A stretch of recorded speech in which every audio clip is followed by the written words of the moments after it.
ito ay rated SPG. Striktong patnubay at gabay ng magulang ang kailangan. Maaaring may masiselang tema, lengguwahe, karahasan, sexual, horror o droga na hindi angkop sa mga bata.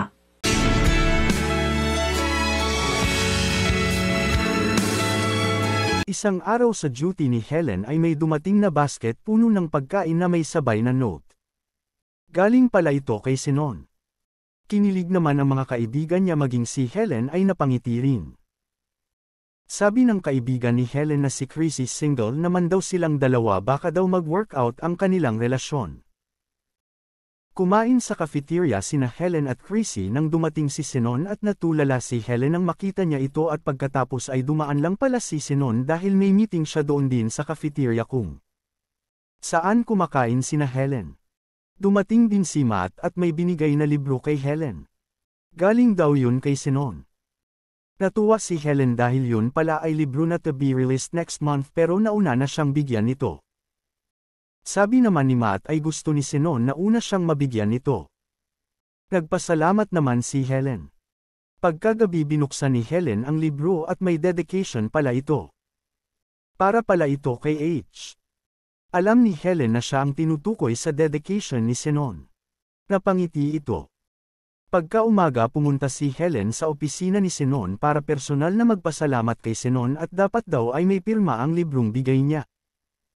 Nilagdaan naman ito ni Sinon at dinagdagan pa at nang makita ito ni Helen na may nakalagay na design by Sinon for Helen ay ngumiti ito at para bang kinilig.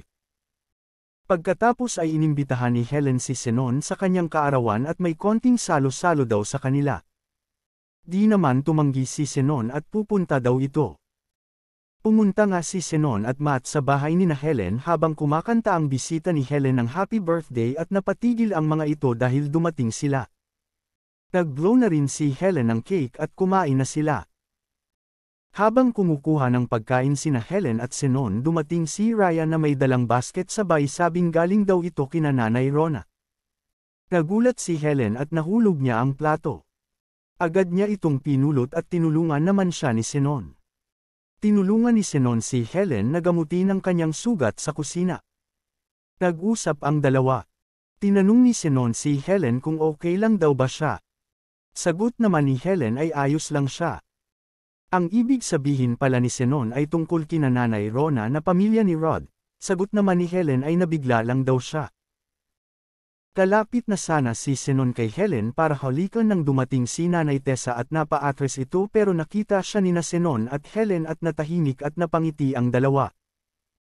Tinanong naman ni Sinon si Helen kung papayag ba daw siyang maging girlfriend niya.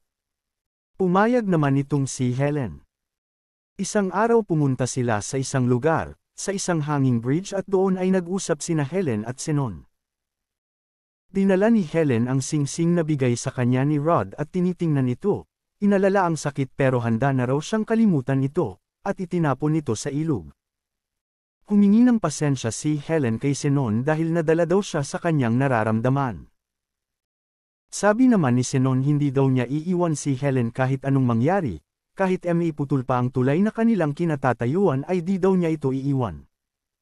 Pinaangkas nito si Helen sa kanyang likuran at umalis na.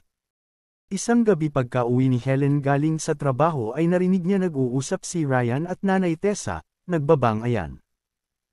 Lagi na lang daw problema ang dala ni Ryan at mabuti na raw at maghanap na siya ng trabaho para di daw sila mahihirapan ni Helen. Sumagot naman si Ryan na bakit pa daw magpapakahirap si Helen, sagot naman daw siya ng kanyang nabyong si Sinon na DOM. Nagalit si Helen. Nagsumbatan na ang dalawa, si Ryan sa kanyang bisyo, na laging binibenta ang cellphone para may maibili ng droga. Pati mga medal ni Helen sa eskwela ay binibenta sa pag-aakalang gold ito. Pumasok na SI Helen sa kanyang kwarto. Sa bahay naman ni Sinon ay nagluluto silang dalawa ni Helen at nag-usap. Tinanong ni Helen si Sinon kung gold digger ba raw ito. Sagot ni Sinon saan daw niya nakuha yan. Sabi ni Helen pinag-usapan daw sila sa kanilang barangay na siya ay pumatol kay Sinon na mas matanda sa kanya at mayaman ito. Tanong ni Sinon totoo ba daw ito at sabi naman ni Helen ay di naman. Sabi naman ni Sinon ay ang swerte nga raw niya at naging sila ni Helen na maganda, matalino at funny. Dahil daw nito ay mahal niya si Helen. At di naman daw siya nagmamadali. Sabi ni Helen ay may nararamdaman din siya kay Sinon simula nung sila ay nag-hiking. At doon ay hinagkan siya ni Sinon. 8 buwan nang lumipas at bumalik sila sa tulay na kanilang pinasyalan nung una. Masaya si Helen at natupad na unti-unti ang mga gusto niya. Nag-aral siya ng engineering. Nagpa-rehab ang kuya niya. At yun nga ay nag-propose si Sinon sa kanya. Pumayag naman si Helen at kinasal sila. Matapos ang 1 taon, isang araw tinawagan si Helen ni Ryan para pauwiin sa kanila dahil mayroon daw emergency. At umuwi nga agad si Helen sa kanila. Nang tinanong ni Helen si Ryan kung ano ang nangyari, paglingon niya ay bumungad sa kanya si Rod. Nagulat si Helen.